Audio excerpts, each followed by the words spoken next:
Gun fan, what's up? It's the Gun Brother. Thanks for tuning in. Just wanted to address this question and explain the difference between a slap and a punch when it comes to use of force. Okay? When it comes to use of force, an open hand strike can be used to gain compliance. A closed fist punch is usually going to be if you have a higher level of resistance, but also to gain compliance.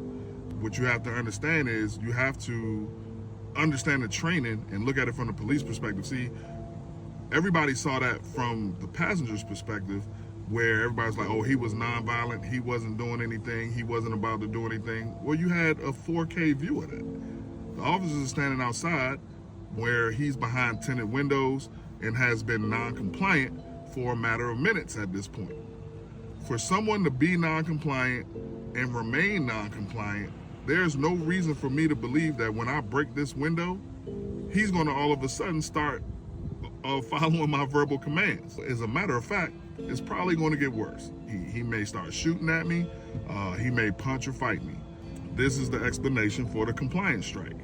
When he broke the window, let's say the guy was the subject goes for a gun, goes to even just grab the seatbelt, hunker down, not get pulled out, anything. The strike to the face is to disorient that person and stop them from doing whatever it is they're trying to do. That's it.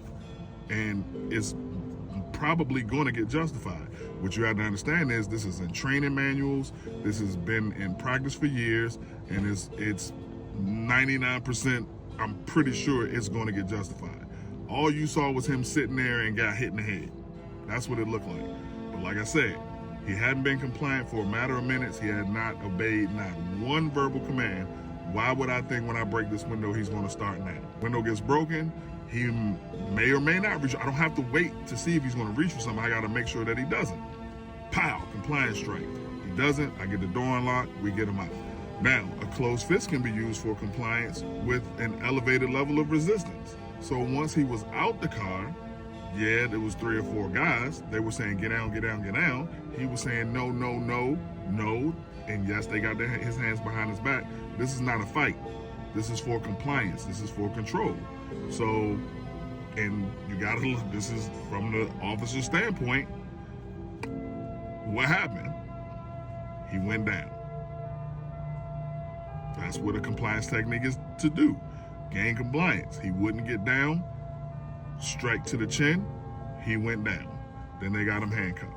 That's what's going to be explained in court. That's how it's going to be looked at. So this is not protecting the police. I'm trying to explain to you what the training is so that if they get off, you'll understand it. But the training is, the manuals are already in place, and that's why they're in place, to set a standard and see whether they exceeded that standard or not.